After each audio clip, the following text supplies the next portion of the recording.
this is the Wizard Ozzie Bucco of www.megalife21.com and newslettercensor.com. And as you can see, I am here in my dungeon with my very first special guest, the Staten Island stud, Sean Hollywood himself.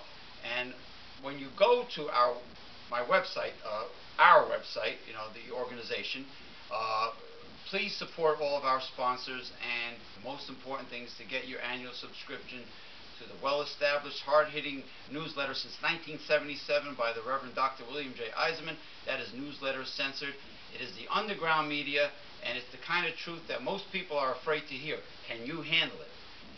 It's the type of information that you're not going to hear in today's mainstream media or read in the mainstream press. But getting back to Sean Hollywood, now, besides music and law enforcement, you know a lot about. You also are a nostalgic pro wrestling fan. Right.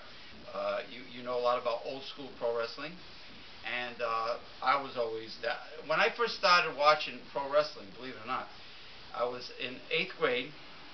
It was, I'm not going to mention the year, but it was way back. Okay. And the only place you could watch pro wrestling was on the Spanish-speaking channels. But this was before Channel 9 used to have it at midnight. Correct. Right. This, you had to take the UHF antenna, the old sets. You had to Channel take the 41 would have it. Yeah, Channel 41, 47. Okay. And it was, I guess the Telemundo back then. And all of a sudden, lo and behold, I see a young Vince McMahon interviewing Pedro Morales, who had the WWF, was the Worldwide Wrestling Federation Championship, and then all of a sudden I saw Pedro Morales advertising some electronics store or whatever, and then I saw the other people, Georgie Animal Steel, Killer Kowalski, so on and so on, Captain Lou Albano.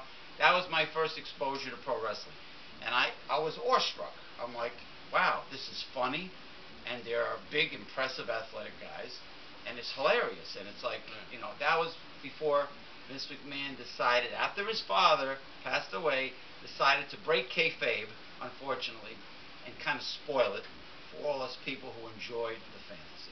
Break the kayfabe of? Saying that it was sports entertainment. Everybody knew. Yeah, but it was something because of tax purposes. Another thing Vince did, another thing he did, if you want to bring it up real quick, is that back in the day, everybody respected everybody's territories. The WWF, as it was at the time, was more northeastern primarily. It was basically East Coast popularity. But did they ever do stuff on the West Coast? I say they did a little bit. Very little. NWA had the territories of like the Olympic Auditorium, NWA Pacific Coast, and then Florida Championship Wrestling. Even though NWA did come to Jersey a couple of times. Yeah. Like Sting and Ric Flair did in the 80s. It's just that everybody was respecting everyone's territories. And every once in a while, Vern Gagne, AWA. You would see like Harley Race wrestle come here and wrestle the champion here. They would have a tie, and every time they would have a main event, it would when this champion was fighting that champion, they would always end some kind of a double disqualification. They would never have a WWF change titles. You can't because it's two different promoters. Unless they did it, they could have worked around it, but they never did. And everyone respected everybody's territories, but then McMahon started raiding the other territories. Yeah. I'm not saying he put them all out of business, but what are you going to do? Well, you wouldn't, in those days, you wouldn't dare go into somebody else's territory.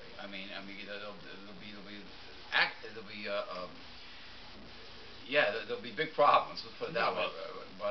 But then you could see one guy in 3 different territories in the same year because they weren't really major contracts back then. You might sign up for some matches for like 4 or 5 months, say. Yeah, right. You'd be here. Then all of a sudden you're in NWA, you're doing some stuff there.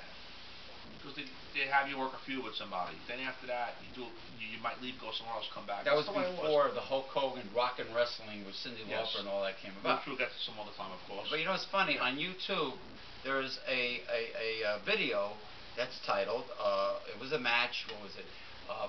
WWF versus NWA. It was Bob Backlund against the American Dream, Dusty Rhodes. Jesus. In Japan. Not in the United States, in Japan. And it's there now. So it was young Dusty Rhodes, young Bob Backlund when he was the All-American boy, and before Bob Backlund turned into that very comical politician Yeah. with the red bow tie and everything, Yeah. which was hilarious, by the way, that when he did that in Connecticut, I think. He ran for something. But anyway, yeah, Bob Backlund for Senate or whatever, and he was kissing babies and everything. It was really funny. But then he turned heel. You know, he got the buzz cut. But anyway, back then, it was. You looked up to people like superstar Billy Graham, who now regrets using the steroids, and of course they're dropping like flies, which is really a shame. Right. Young people, Yeah, you know, that's true. dropping like flies.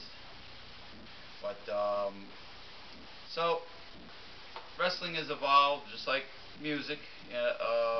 We're getting back to the fantasy about breaking kayfabe and everything. It's kind of like people that buy comic books and watch Marvel superhero movies, and you know they know it's not real, but Godzilla movies. There's even I think it's called G-Force. There's actually a Godzilla fan book all about all the characters of the monsters in Godzilla, and they have a following, and when you read the articles, they talk about Godzilla like he's real. Yeah. But it's an escape for adults, like a soap opera for adults, pretty much. Right. But that's where it is, you know. And then my favorite, ECW, the original ECW. Yeah. The hardcore wrestling. Paul Heyman started. I Right. believe it was like a bingo hall in South Philly or something, North Philly. Yeah. Yeah, and then he grew and everything, and then you have Taz. Now the funny thing about Taz, I had a friend named Tiny. He was going to Johnny Roz's pro wrestling school at Gleason's Gym in Brooklyn, and it was a young Taz, and Tommy Dreamer was in that school too, and Taz was just starting out, and he was quiet, he kept to himself, but who knew? Who knows that any student, any young person starting out is going to be a big star? Then lo and behold, in the future, when I started watching ECW, I see this guy with a towel over his head, stocky guy with the ECW World Heavyweight Championship belt, and I'm going, that guy looks familiar. I couldn't place it until about a week later, and then I go, holy shit. And I found out it was him. It was that young guy that was in Johnny Roz's school. Yeah. It was Taz.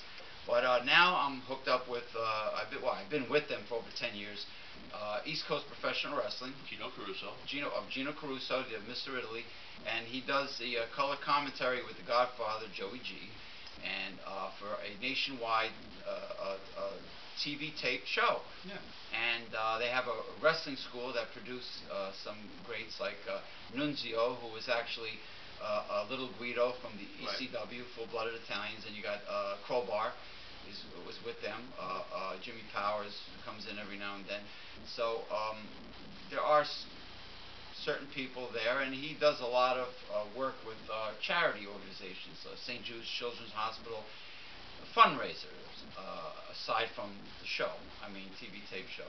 But it was a lot of fun working for them for all those years, and I'm very good friends with Andrew Anderson, the man who is in the movie The Wrestler with Mickey Rourke, Golden Globe award-winning movie, and maybe soon an Oscar.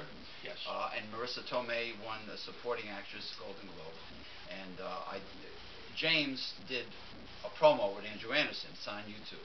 We're going to take a little break.